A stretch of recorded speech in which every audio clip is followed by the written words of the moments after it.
Good morning, or should I say good afternoon or good evening? Yes, it's us again, the Coffee Talks team. Fantastic team again, all over the world. So my name is Alka Patel, based here in wintry now, London. It's getting cold.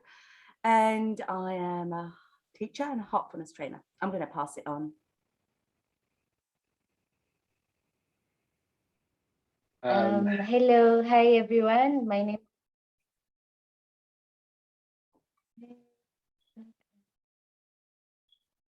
Carry on. Hi everyone. My name is Mary. I'm from Kenya, East Africa.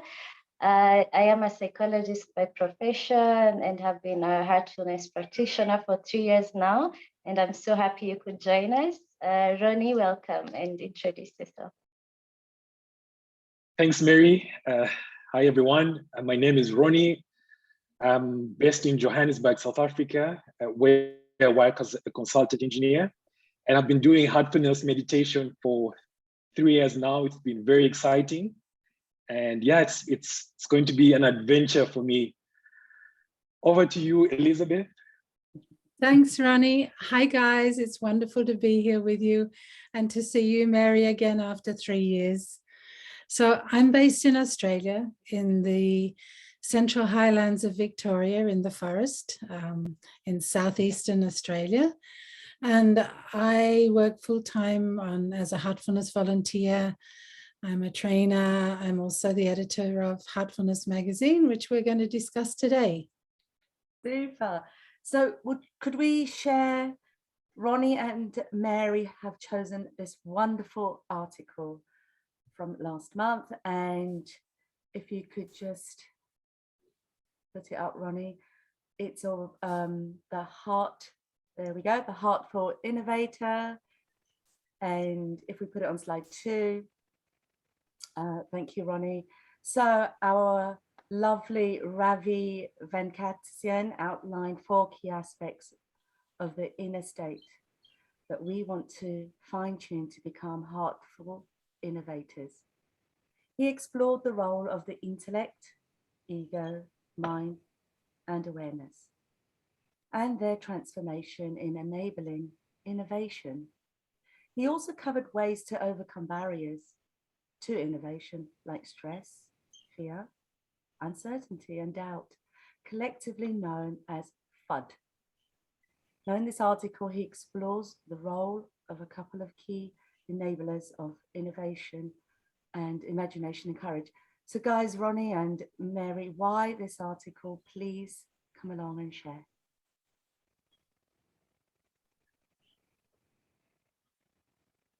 Mary, would you like to go first? Okay, I'll go first.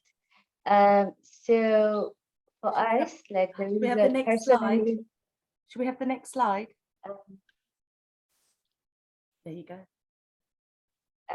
So personally, the reason Heartful Innovator was really interesting for me is because in our country, there has been quite an obvious need for more people and more youths to, innovate more ideas, because with COVID-19 and many people losing their jobs, we're having a lot of people coming together, trying to encourage each other.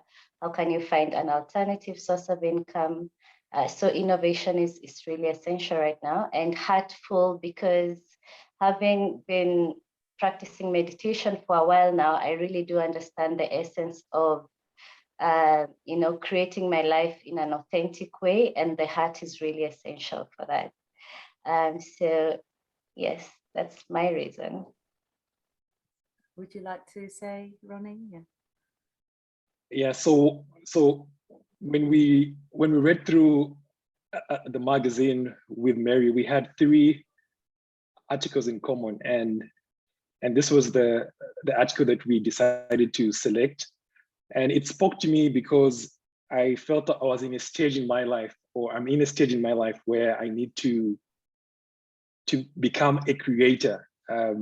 I felt like I've been consuming, and I felt like it was time that I think of creating. So when Mary also told me she was thinking about the same article, I was like, wow, this is is not just a surprise. It's something that we need to actually discuss. Okay. Yeah. So, Elizabeth, would you? I believe Ravi works quite closely with you. Is that right, Elizabeth? Yeah, and I think what I love about his approach is that, he's from the business world. He's a corporate guy. He works in innovation within things like product development and technology and that sort of stuff. Normally when we think of innovation and creativity, especially creativity, we're thinking of only the arts. But of course, there's a huge need for creativity in business. If you want to develop businesses that are going to sustain, that are ethical, that are not just copying and following everyone else's. The technology industry has a lot of rote, sort of factory type approach to it. But this area, the way he's talking about, the innovation area, is where you bring those inspired, really motivational, innovational ideas into whatever you're doing. And this is an aspect of the heart. It's not an aspect of just rote learning or even thinking and problem solving. It goes much deeper than that. It's where your inspiration comes from. So I liked what you said, Mary, about the fact that, in East Africa at the moment, because of COVID and because of all the social changes, young people are having to redefine, if you like, what your careers, what your lives are going to be. And, for that, you need much more than just basic knowledge and skills. You need that flair, that heart to say, okay, let me do something that I really believe in, that matters to me. So, yeah, I think it's a great topic that you've chosen. Fantastic. Ronnie, could we have the next slide? I think, Ronnie, you resonated with this one. Is that right? Yes. Yes, Alka, I resonated with this part in the article, which says courage builds the bridge from idea to execution. And I resonated with it because it kind of reminded me of all the ideas that I have in my personal life that I haven't really executed on. And it reminded me that if I really want to move from idea to execution, that I actually need to have courage. Yeah. I think a very good example in my personal life is I've always wanted to do a project management certification, but for some mysterious reason, I haven't. I always create excuses in my mind. What normally happens is you normally do a certificate over, you study over a course of 3 months, and then you write an exam, and then you become certified. But something always holds me back. But when I read this article, it actually hit me that, you know what, Ronnie, if you want to rise above these fears that you have, you actually need to have the courage. And that's why this part of the article resonated with me, Alka. Just adding on to that, Ronnie, are you saying recently, due to the article, it's really made you rethink everything? Are you taking steps? Forward in the thing that you really interesting? Yes. Wow. I'm taking steps forward. I think one step I took forward was reading this article in depth and really understanding what Ravi is speaking about. I've also started taking an interest in the aspect of courage and just trying to learn more about how one can build courage. Absolutely. Yeah. Wow. What about you, Mary? Well, courage. I think what I would say for me is that over the past 5 years or something, I have seen a lot of changes in my life because from a young age, I was very interested in truth and understanding love and understanding God. And that's how I actually came across meditation. And what I've learned is that it's changing me from the inside out a lot, because it's something that I'm very passionate about, and it takes courage to stand out and say, this is who I am, regardless of how people understand it. And what I've come to realize is that I am getting more interested in new things now. For instance, I really do love to dance. And for a long time, I was, I was like, okay, well, I have a career and it's not something like I could do. I'm also very interested in photography. So what I'm doing is that on my social media, I'm sharing what I've learned, but not just as words, but using my dance, using my, my photography. And yes, it takes a lot of courage because not very many people in my community understand what meditation is. So I really do resonate with this. Wow, Elizabeth. Well, I love what you two have said. And, to hear it from your age group is really super because, this is, if you look at it, this is our inner strength, our courage. And it comes from the heart, and it comes from opening the heart. It comes from, first of all, having that base in contentment, in peace, and learning how to just be resilient. Mary, one of the things I remember so fondly from the seminar we had in Kenya 3 years ago is that despite the circumstances of all the young people who were there, and there were around 600 of you or something, and many didn't have jobs, many didn't know where their next meal was coming from even. And yet the resilience, the joy, the smiles, the incredible capacity to keep going no matter what, just really touched all of us, I can tell you. And I think for me that, it's easy to see that in a situation where there's a lot of hardship, but then what you were saying, Ronnie, is that it plays out in day to day. So it doesn't have to be like really incredibly difficult circumstances. It can just be, do I have the courage to move past this routine or this expectation I have of myself that I'm just going to make this of my life, or I'm just going to do that. What you were saying, Mary, to have the courage to get out there and do the things you love, and to not be scared of showing those to the world, to be authentic. Yeah. For me, it's really about that authenticity, and then you will do what you set out to do because, there's nothing blocking you anymore. We're our own worst enemies. We block ourselves. And courage, I don't think it's not about not being afraid, but it's about just moving past all that, letting it all go, and just becoming who we want to be. It's a wonderful thing. Absolutely. And can I add on that the fact that you're using your hobby or your passion for this photography and the dancing, it is another form of meditation, isn't it? Because you're using that inner, we were talking earlier, that inner creativity. And with that, people, because you're right, when we talk about just meditation, especially with the youngsters, like, oh, all that going on. But when you start talking from their language, what you've said, I think what is fantastic. Anyway, let's move on. So this is the one. Is this the one I resonated with? I can't remember. It's been such a while. Yeah. So the point is, especially for innovation, is this is mental faculty of imagination that can be very useful. However, it can also go wrong.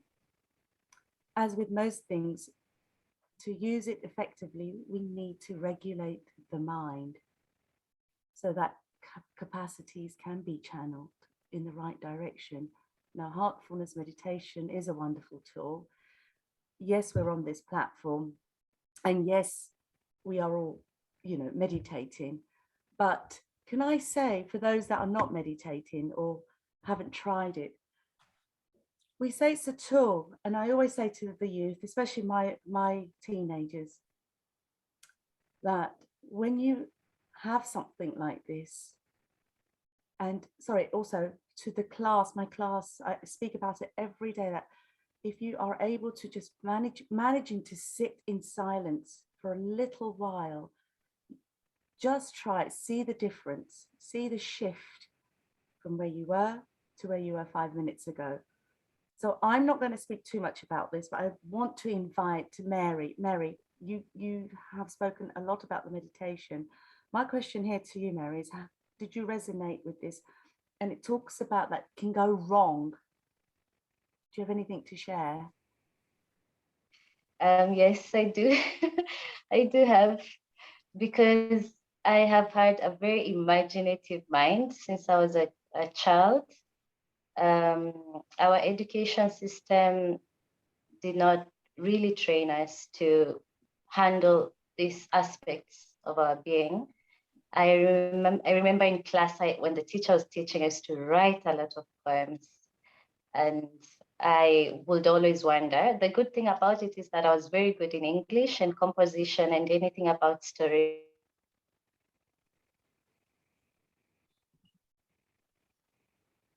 Okay, so I think Mary's frozen. Ronnie, would you like to add while we get Mary? Mary, you there? Okay. Would you like to add, Ronnie, while we're waiting? Yeah, so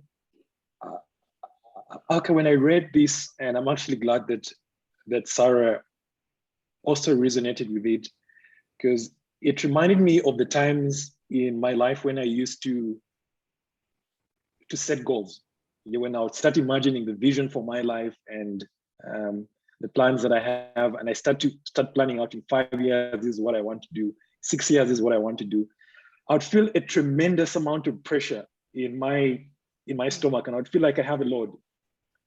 But later on, when I started to engage in heartfulness meditation, I now no longer feel that load. I'm able to not feel a sense of fear. I'm able to feel a sense of calm even when I start writing down my goals. So it brought me to the realization that while you're imagining, while you're having these ideas and you're setting out your goals and you're thinking, it's good to have a tool that can actually help you to regulate your emotion, like heartfulness meditation. Absolutely. Yeah. Mary, do we have you back? Yeah, I'm here. I'm sorry. I'm using my phone, so somebody called me, and when someone calls the network, yeah, I'm sorry. I don't know how much you'd heard me, but I was sharing that I have a very imaginative mind, and since I was a young person, that was a challenge for me, that I was not always able to be in the present moment and to focus. It had its benefits because I could write poems and I could do music, but it was a challenge when I was needed to be present. I give an example that, for instance, when I would go to class, instead of using the time the way I wanted to, if my mind was really imagining, I spent less of the time doing what I was supposed to do.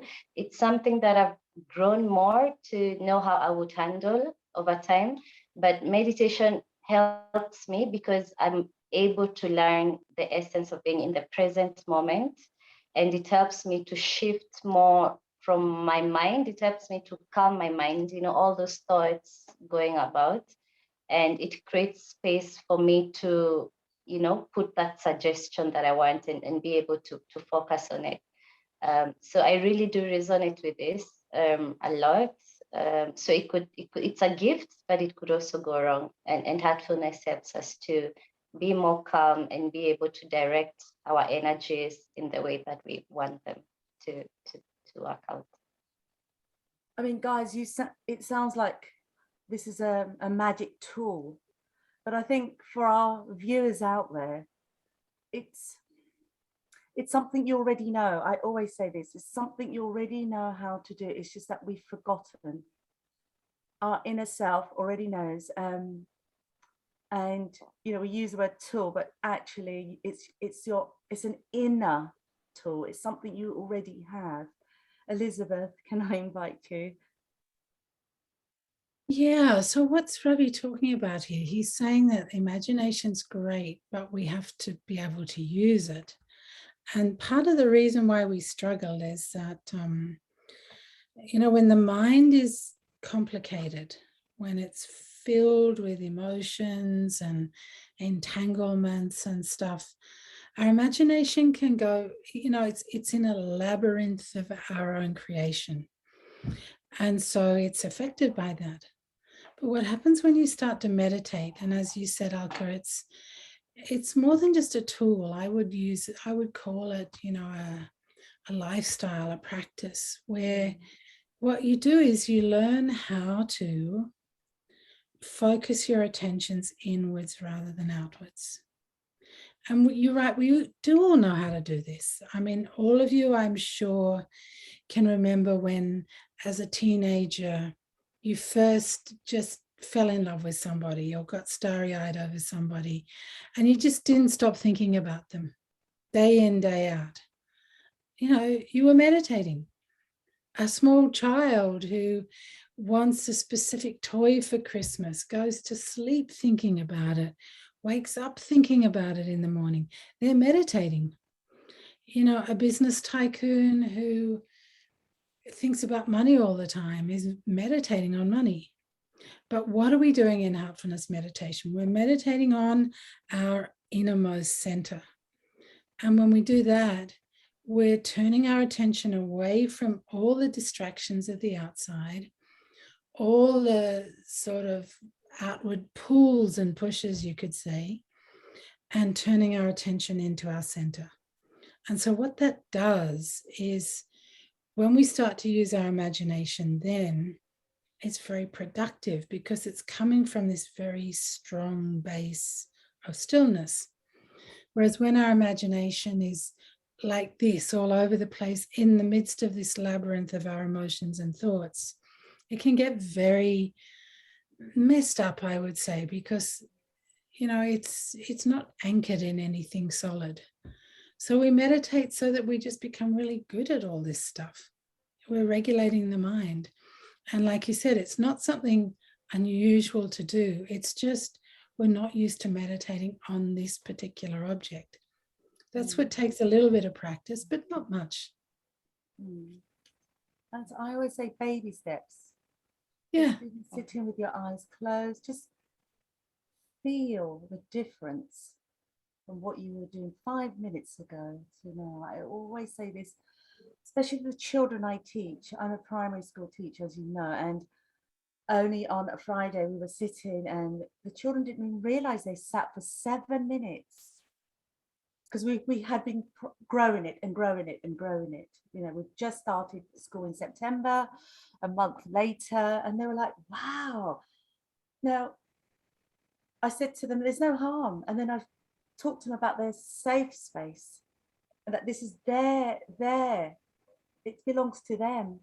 And some of the children I teach do come from some really awful backgrounds. I say awful because, I work in a very in an area where, the incomes are low, or they're single parents, or, some of them have been abused.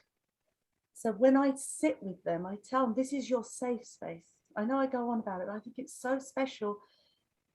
And to share that with everybody out there that, you were talking about this, Mary, that this difficult times, we could just pass on and say to people, just use this just for sanity.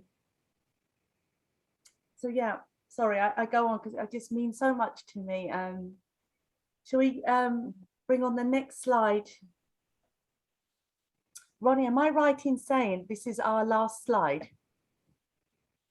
Yes, Alka, this is our last slide. And did you want to invite anyone? Yes, I would like to actually invite Elizabeth. I would like to hear Elizabeth's insight on this slide. Yeah. Okay. So ask yourself, what is blocking me from making this a reality? Is it support, financial constraints, or any kind of fear? So, okay, you spoke before, both of you spoke about courage. So courage is like overcoming fear, learning how to manage fear, etc. It's also, there's another thing apart from courage here, which I think is really, really important, that you can have courage, but how are you going to direct that? And how are you going to, you know, you were talking about goals also, Ronnie. So how do you work towards this? And if we look at the 3 slides you've picked, there's courage, there's goals, there's vision or imagination. And when you put all those together, what do? Basically, you're trying to create something that you want to manifest in the future or in the present, if you can, but generally things take a bit of time. So say you want to innovate a business, or like you said, you want to do this course and you want to use that to further your career and become a manager, or, you know, whatever you want to do. So when you ask yourself what is blocking you, it's about these things. What is stopping me from doing this? And I think in most cases, it's actually our belief in ourselves. You know, can I do this? Am I worthy of doing this? Am I the divine human being that, you know, was created, who has this full potential? Because most of the time we don't believe in our full potential. We might think we do. We might imagine that we do, but do we really? Not so much in our actions. And why? Because it's been knocked out of us through our growing up, through subconscious patterns, through what you were talking about, Mary, with school, the way we've been educated, all those things. We've been taught more to conform and to do what's so-called pleasing culturally. And I'm not saying we should all be rebels, not at all. I don't mean that. But I think at some point we've got to stop and go, you know what? Who is in here? And what is this being able to do? And what is this being going to bring about in life? And now there's a saying that's there in the great Hindu text, the Bhagavad Gita, where Lord Krishna is talking to Arjun, and Arjun's a warrior, right? He's on the battlefield and he's really despondent. This war's about to start. He's like the main guy on the goodies side, you can say. And then there's all the baddies with all their weapons and all their, you know, huge banks and banks of soldiers. And he's got Lord Krishna on his side. Not much else, his brothers, but Lord Krishna. But he's despondent. Why? Because he doesn't want to kill his cousins. He doesn't want to kill his guru. They're all facing him on the battlefield. And what's blocking him is the fact that he thinks, you know, I can't do this. It would not be acceptable for me to do this. And Lord Krishna keeps saying to him, but you've got no choice. This is your destiny, if you like. You've come here to do this. And he's still blocking, and he's still blocking because he doesn't believe that it's possible for him to do it. And then at some point, as a result of this dialogue that goes on, he understands that this is inevitable. He has to do it. And it's a little bit like that. At some, you know, when we're doing things, when we're trying to create something, there's a part of us that really wants it. There's another part that thinks, can I really do it? And often that's subconscious. And until we get to really look at ourselves and go, you know what? I'm the blockage here. And what am I going to do to move that apart? And generally, it's just about being aware of it. There's a big starting point to be aware and just go, you know what? I've got this subconscious pattern. I'm scared of failure, or I'm scared of people not liking me if I do this, or I'm scared of who knows what, displeasing my boss, or whatever it is. But you know what, at the end of the day, it's like what Mary was saying. I mean, if you're really true to yourself, if you're really authentic, nature will find a way. The universe will support you somehow.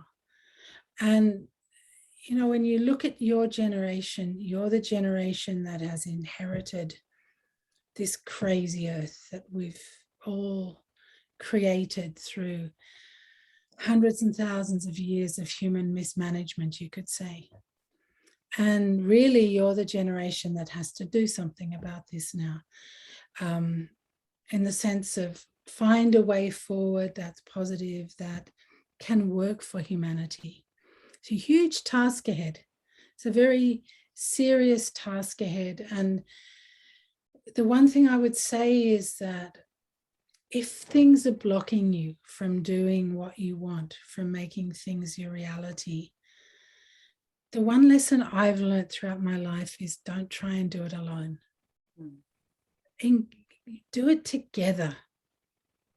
You know, engage with others, create rich collaborations, support each other. If you have a project, Ronnie, that matters to your heart, get other people there, engage with them, get them to help you so that it gets over the line. Then it'll be the next person's turn and the next person's turn. Everyone will have a turn at this. But with that, you cannot fail. There will be no blockages anymore. And I think that's what your generation has to bring. You know, ours, unfortunately, everybody was competing too much, trying to do things on their own or trying to show that they were the best. It doesn't work. Totally agree. Ronnie, you're nodding. I feel it's hitting a few spots there. Do you want to add anything? Yeah. Yes, I think, first of all, I'd just like to say we also have another slide, I think. I think there's also an extra slide after. But I think Elizabeth has mentioned something that really I hadn't thought of. And she's mentioned something about collaboration. And also, she said you can't do it on your own. I think that's something that I need to ponder on and reflect on. Thanks a lot for sharing that, Elizabeth. I appreciate it. And Mary, would you like to say anything regarding this slide, or we could put the next slide up? Okay, so you're on mute. I wanted to say that I'm also really grateful for what Elizabeth has shared about collaboration. I think the current generation, especially for us in our culture, has been the most individualistic in the sense of being alone and facing some of the things alone in a way. So thank you for that. It's a gift to me that I will use in my plans. Absolutely. It's you know, teams, working as teams or families, and you kind of spreading that, what's the word, it's not fear, but you're spreading it. And I personally always feel better when I have everybody around. I don't think, I mean, you know, we're supposed to be heading to that ultimate goal, which is to be alone, to be lonely. But I think you can still do that, but you can still reach the goal with taking everybody with you. And some of us here are quite positive, you know, you're driven, but there are people around us that might just need your help. I always say this. So yeah, let's do it together. I mean, when we did the Africa talk, how many of us was there? And you had some really strong characters and you got those that were really shy, but in the end we brought it together. I thought that was fantastic. Let's share the last slide because I can't remember. It's been it looks like that was the last slide. That actually. was, yeah. So shall we take all the slides off? Yeah. So I mean, guys, I've met Elizabeth, you know, personally, and I just feel that this is a beautiful platform. This is your time to spend with Elizabeth. So I'm going to step back a bit, have this conversation. I know Mary's smiling. Come on, Mary. Anything you want to share? Well, it's really nice when I hear Elizabeth sharing, when I look at her and how she speaks. I can really see the fruits of being meditative over a long period of time. And that is such a gift, because I'm still growing in my path. I've seen the progress that I've made, but there's still so much more to learn. And when she speaks of collaborating, now that, we're in different parts of the world and this virtual space is helping us to connect with different people. There are not so many people like around us or maybe in our community who've developed their meditation. So this is such a gift, Elizabeth, just to witness you and to see you speaking. And I hope that we will be able to bring more people on board, even the new seekers in Africa, because we do have quite a few now. After the Africa Youths events, we have more people on now, but the essence of just seeing each other, and because the true fruits come from looking at someone other than what we keep saying, that I hope we continue connecting and learning from each other. Absolutely. And Ronnie? Yes, from my side, it's really a pleasure to be in the proximity of other people who are actually meditating. I see Elizabeth has been doing it for quite some time, Alka and Mary herself. So it's I think the more you're in collaboration or in contact with people who are in a practice, the more you also grow in that practice. I feel encouraged actually through this conversation. And I've also learned something that I hadn't actually thought of. I mean, when I came into this discussion, at the back of my mind, I was thinking of courage. And then Elizabeth brought something new that I hadn't thought about, which is collaboration. She kind of reminded me that, Ronnie, you can't do it on your own. Even when you're courageous, you still need the collaboration of people. You still need a team of people. And maybe I can also be that team in other people who are having their own challenges, who need to be courageous. So it's really been exciting, and I've learned. It's been it feels short, but I think I've learned a lot. Yeah, absolutely. I just want to say, guys, because we've been on this platform for a while, Ronnie and Mary, and just thinking about where you are and the other countries. We talk about the problems, we talk about people suffering. What can we do? And I will ask this, what can we do to help this? We've spoke about collaboration. We spoke about, your goals.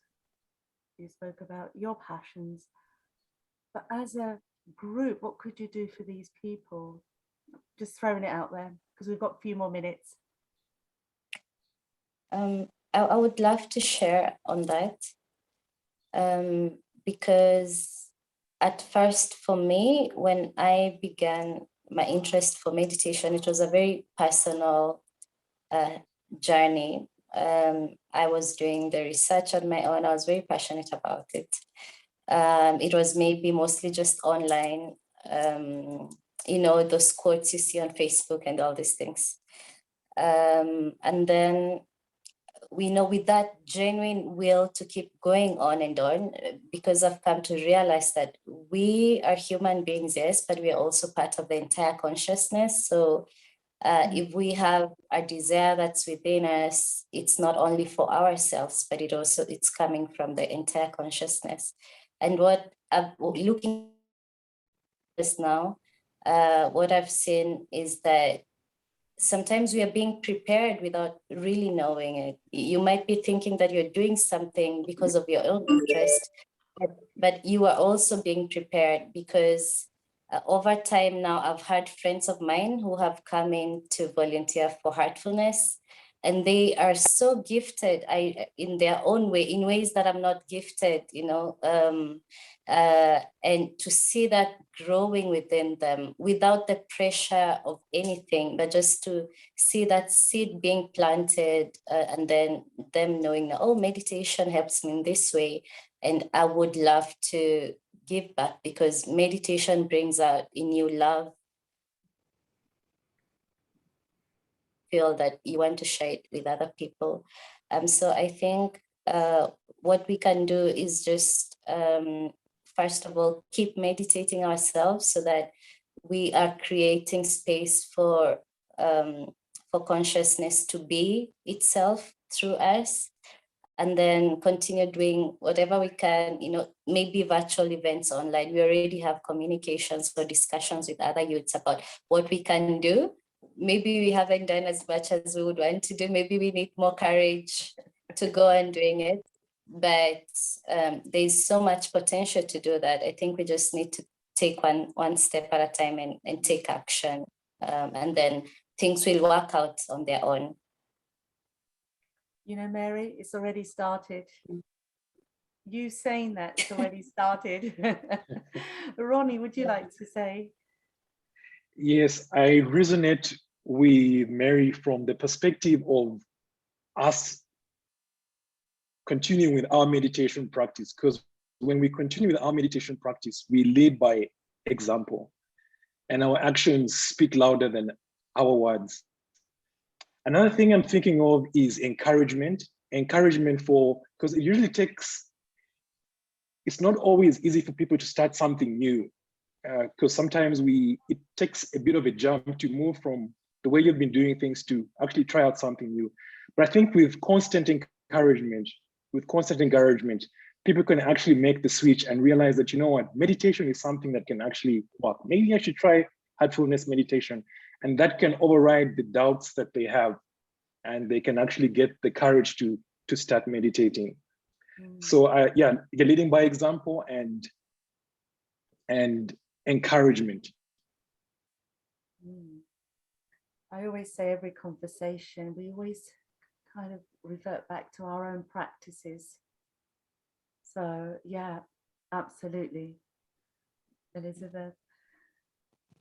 I want to share with you some experience, actually, because what I've found with the practice is that it becomes, so you know those children's tops that spin, you know, I don't know, I'm sure you must have them in Africa too. In Australia, we all grew up with spinning tops, and you pull the string and they spin and spin and spin and spin.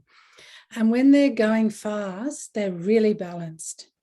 But then the minute they start to slow down, they topple, and then eventually they fall over, right? So I've always thought of my practice as being like a recalibration to keep the top spinning, to keep it balanced. And even today, you know, it's not that I have to worry about it as much as I used to years ago for two reasons. Firstly, because it's automatic, you know, after a certain amount of time, your practice just becomes natural. But also, hopefully over time, you don't need it quite so much because you're in that state. But even still, to calibrate, like in the morning, to calibrate for the day, to meditate so that going out into the day, wherever that is, it can be thinking about you guys on the other side of the world, or it can be, you know, doing something with my family here, or it can be, you know, whatever, anywhere. But the energy that I'm sending out then is going to make it better for people. Same when I do my cleaning in the evening. If I do it really well, then I know that then what I'm doing is, again, I'm recalibrating. I'm putting the top so that it's balanced and just continually spinning. And it also means that everyone I interact with is benefited by that, because I'm not disturbing them. I'm not creating additional burdens for them. Ideally, I'm making their lives easier, not harder. Same with the prayer meditation at night before going to bed, same thing. So what I've learned is that when I'm in that state myself, the effect on everything around me is remarkable. Even the kangaroos outside the window here.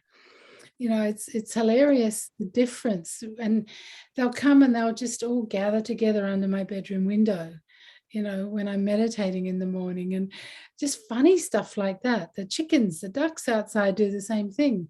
People do the same thing, you know, whereas when you're agitated, when you're stressed, when you're, I don't know, when you're not centered in that way.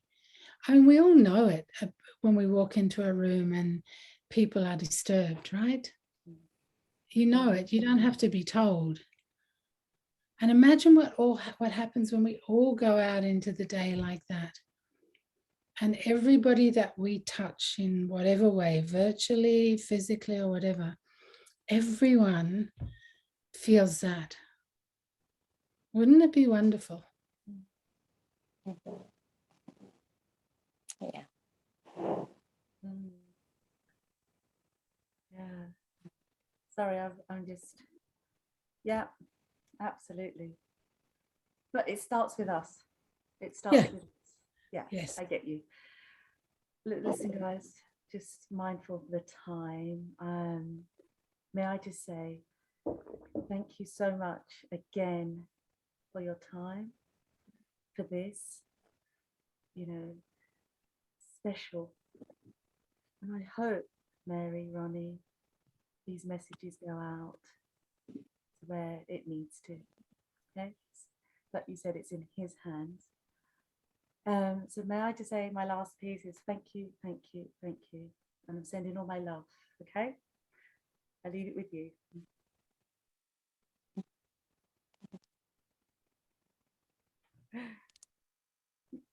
Up to you. You want to say your byes? I don't want to say bye to these guys. No. Should we get another coffee? Sorry. I was like, come on then. We could meet again. Yeah, that would be lovely. Yeah, anytime. I would be up for it anytime. It's so nice to see you again, Mary, and it's so nice to meet you, Ronnie, as well. And likewise, yeah, it's been exciting meeting you too, Elizabeth, and chatting with everyone. I had a great time today. It's been an exciting Sunday. Good, fantastic. Okay. Yeah. Bye, guys. Mwah. Take care. Mwah to you. Love. Bye, Ciao, ciao. everyone. Bye, everyone. Bye.